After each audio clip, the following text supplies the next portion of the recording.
It's October 28th, 2017. You're scrolling through 4chan's 7-pole board. It's a river of anonymous, angry memes. Then, a new post catches your eye. It's different. It claims to be from a Q clearance patriot, a high-level government insider promising the imminent arrest of Hillary Clinton. Most users scroll right past. It looks like 100 other troll posts from that week. But a few take notice. They start baking the crumbs. They're decoding it. And that one little post starts to spread. First a flicker, then a network. And before anyone realizes what's happening, the whole world is caught in the web. That single 4chan post didn't lead to Hillary Clinton's arrest. Instead, it launched QAnon, one of the most sprawling and influential conspiracy movements of the 21st century. The core belief is pure political fantasy, a secret war waged by then President Donald Trump against a deep state cabal. And this wasn't just any cabal. We're talking Satan-worshipping, cannibalistic pedophiles who secretly run the world. It's like the villains from every movie decided to form a committee. But the fantasy had violent consequences. On January 6, 2021, followers waving Q flags stormed the U.S. Capitol. The FBI classifies the event as domestic terrorism, a stark example of an online delusion bleeding into real-world chaos. QAnon didn't just appear in a vacuum. The ground was already fertile, thanks to Pizzagate in 2016. A completely baseless theory that claimed Democrats were running a child sex trafficking ring out of a Washington, D.C. pizzeria. It was a template for absurdity. It's like the pilot episode that gets canceled. But the network inexplicably picks up the much crazier spin-off. Exactly. It also tapped into a long-standing narrative of a deep state, a shadow government pulling the strings. And that idea was fueled by real-world controversies. People were already primed to distrust the government after things like the FBI investigation into Hillary Clinton's use of a private email server. That wasn't just a talking point. The fact sheet notes the investigation stemmed from a real referral by the intelligence community's Inspector General. It gave the deep state narrative a hook in reality, even if the rest was fantasy. And the platform was the perfect petri dish for this to grow. 4chan's anonymous, image-based culture allowed Q to post these cryptic messages without any scrutiny. It's the internet's ID, the perfect place to launch a global movement or argue about which cartoon character would win in a fight. No one can tell the difference. That chaos was a feature. It encouraged a game-like culture of decoding the drops, making followers feel like they were part of an exclusive club discovering secrets. From there, it metastasized. QTubers and social media influencers took the drops from the internet's fringe and broadcast them to millions on mainstream platforms. They acted as interpreters, packaging the cryptic 4chan posts into slicker, more digestible videos and threads for platforms like YouTube, Facebook, and Twitter. It's the circle of life for a bad idea. Starts in a digital sewer, gets a suit and tie on YouTube, and then a few years later it's testifying before Congress. This created a participatory element that was key to its success. Followers weren't just consumers of the theory. They were digital soldiers and bakers. They were actively researching, connecting dots, baking new crumbs, and feeling like they were personally fighting in a secret information war. So it's not a conspiracy theory, it's a live-action role-playing game where the dungeons are comment sections and the dragons are, well, Democrats, apparently. The world's worst RG. The central mystery has always been who is Q. The entire premise rests on the idea that this is a high-level government insider with Q clearance. Which is a real high-level Department of Energy security clearance. That single detail gave the posts a veneer of legitimacy they never would have had otherwise. But all the evidence suggests it wasn't a patriot with top-secret files. It was just a live-action role-play that broke containment and infected the whole world. Exactly. Serious journalistic and academic investigations have pointed not to an intelligence official, but to a handful of key figures who amplified the original posts.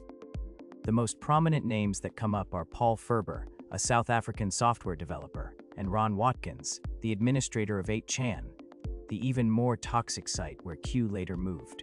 Wait, the guy running the website was also the deep state insider?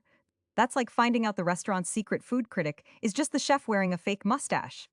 A key term you hear constantly in the QAnon lexicon is the storm, a promised day of mass arrests and retribution against the supposed cabal. And that phrase was lifted directly from a real, but very cryptic, remark Donald Trump made on October 5, 2017. He gestured to military leaders and called it the calm before the storm. The world's most powerful man says one weird off-the-cuff thing, and a million people decide it's a secret code to kick off the apocalypse. Talk about reading too much into things. That led to a cycle of failed prophecies. The storm and the Great Awakening were predicted for dozens of specific dates, but they never materialized. The most significant failures were after the 2020 election, which believers were assured Trump would win in a landslide, and on Inauguration Day 2021, when the promised mass arrests simply never happened. That has to be the most disappointing doomsday ever. You get all dressed up for the end of the world and all you get is a normal Tuesday. But when the prophecies failed, the narrative didn't collapse, it just shifted. Devotees would claim the failures were intentional deception, part of the plan to expose the deep state even further. They'd insist that what looked like a failure was actually a secret victory. So it's not that they were wrong, it's that we're too dumb to see how they were secretly right. The goalposts aren't just moving. They're playing a different sport on a different field in another dimension. And eventually, the government stopped seeing it as a game of shifting goalposts. In 2019, the FBI officially designated QAnon a potential domestic terrorism threat. They issued a memo noting that conspiracy theories, especially this one, had the potential to drive individuals and groups toward violence. This was a formal acknowledgement that the threat had moved offline. So the feds finally looked up from their paperwork and said, "Wait, the angry meme people might actually do something. Welcome to the party, guys." That threat became a reality on January 6, 2021. Many of the rioters who breached the U.S. Capitol openly cited QAnon beliefs as their motivation. They wore Q merchandise, carried flags, and told reporters they were there to finally start the storm. It was the movement's violent real-world debut. This is where it really stops being funny. It's one thing to believe in space aliens. It's another to try and overthrow the government because a guy on the internet told you to. And in the aftermath of January 6th, the Q account went silent for a long time.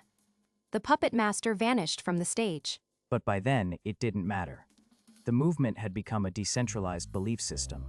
It no longer needed a leader to post new drops, because the believers were creating their own content. So Q created a monster, taught it how to walk and talk, and then just ghosted it. That's not a plan. That's the world's worst case of gone for cigarettes, never came back. Okay, so let's try to pin this down. Let's separate the verifiable facts from the mountain of fiction. Fact: an anonymous account calling itself Q Clearance Patriot did begin posting on 4chan on October 28, 2017. That is a concrete, verifiable digital event. We have the server logs, essentially.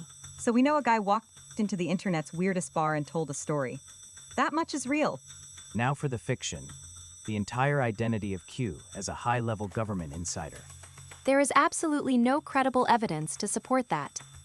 Claim investigations from journalists and researchers all point to it being a hoax orchestrated by a few private citizens who were just very good at manipulating internet culture.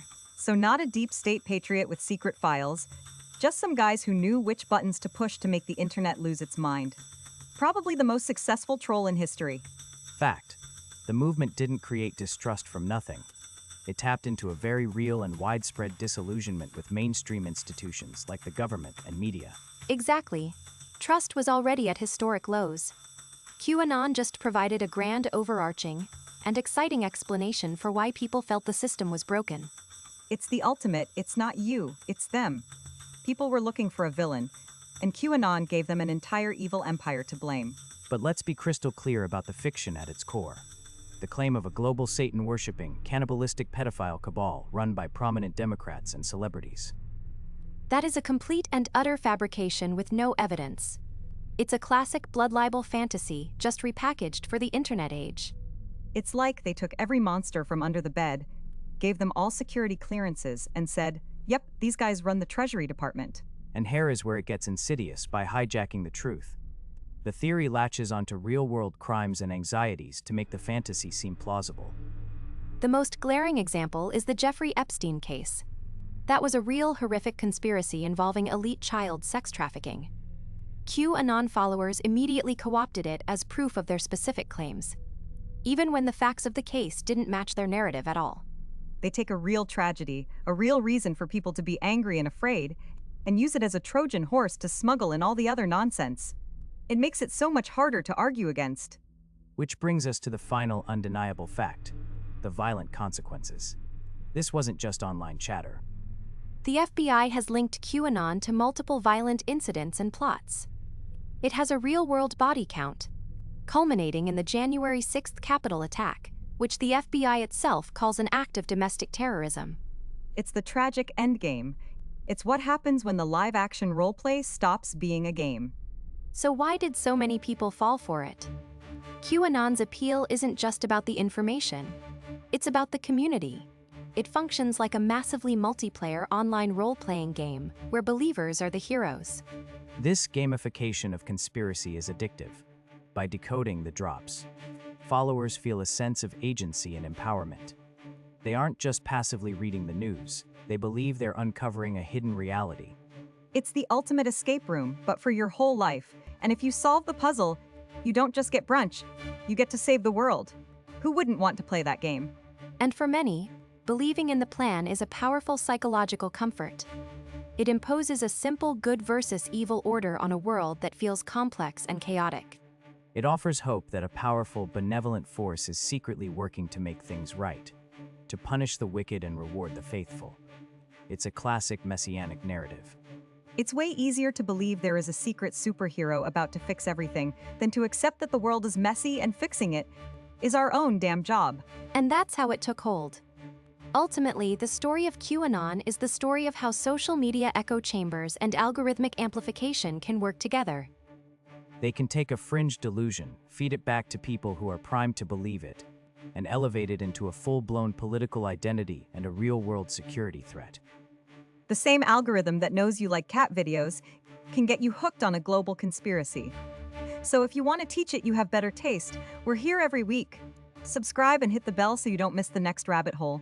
QAnon began with a single post on a chaotic website, but it tapped into a deep well of distrust and alienation.